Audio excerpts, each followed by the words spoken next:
मुखेडमधील प्रचार सभेत त्यांनी ही टीका केली। बालाजी खदगावकर मुखेडमध्ये अपक्ष म्हणून निवडणूक लढवत आहेत। भाजपचे आमदार तुषार राठोड यांच्यावर टीका करताना खदगावकर यांची जीभ घसरली होती। माणसाची औलाद आहे की कुत्र्याची असे वक्तव्य त्यांनी एका सभेत केले होते। त्याला उपमुख्यमंत्री फडणवीस यांनी खरमरीत उत्तर दिले। मला असं समजलं इथे एक उमेदवार आहे, तो उमेदवार सांगतो योजना मीच आणली। तुम्हाला एक गोष्ट सांगतो, फक्त ती गोष्ट लिटरली घेऊ नका। मी कोणाला कुत्रा बित्रा म्हणत नाहीये, गोष्ट सांगतो।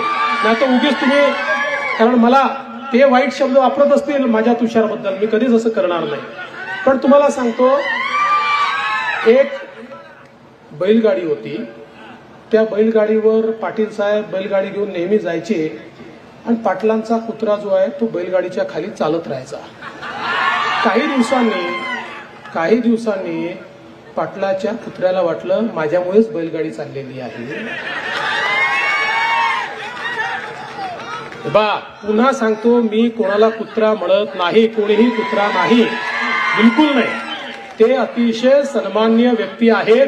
फक्त तुम्हाला समजावं, जेव्हा लोक बिना केलेल्या कामाचं क्रेडिट घेतात, मीच आणली, अरे तुम्ही होता कोण? अरे आम्ही आणली। विश्वास ठेवू नका। कोणीही कोणाचं नाव सांगत असेल, मी तुम्हाला खात्रीने सांगतो, मी जबाबदारीने सांगतो, आमचे माननीय मुख्यमंत्री एकनाथराव शिंदेजी केवळ आणि केवळ डॉक्टर तुषार राठोड यांच्याच पाठीशी आहेत। हे मी तुम्हाला या ठिकाणी सांगण्याकरता आलो आहे।